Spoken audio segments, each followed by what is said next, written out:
Welcome to our channel. Today we how to set up web scraping using Apify and Node, detailed guide step by step clearly. Start by ensuring you have node.js installed on your computer. You can download it from the official node.js website.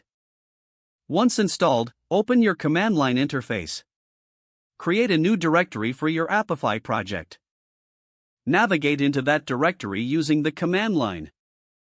Run the command npm init to initialize a new node.js project.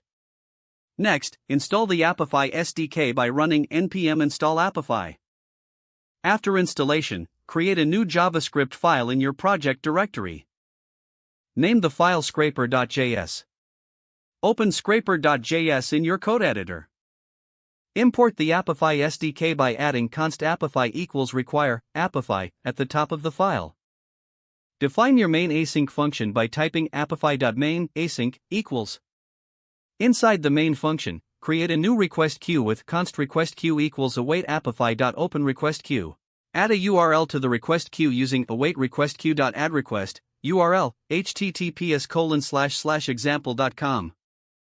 Next, create your crawler using const crawler equals new apify.puppeteer crawler. In the configuration object, specify the request queue and a handle request function. The handle request function will process each request from the queue. Implement the function to log the URL by using console.log crawling $request.url. Optionally, you can use Puppeteer to perform actions on the page. For example, you can extract data with const page equals await apify.utils.puppeteer.enqueuelinks. After defining your crawler, call await crawler.run. Finally, close your main function with a closing bracket. Save scraper.js and return to your command line. Run your scraper using the command node scraper.js. Monitor the output in your command line to see the crawling process in action. You can enhance your scraper by adding error handling and data storage options. Refer to the Apify documentation for additional features and examples.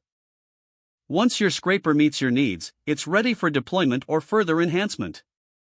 Don't forget to like this video and subscribe to our channel for more step-by-step tech guides.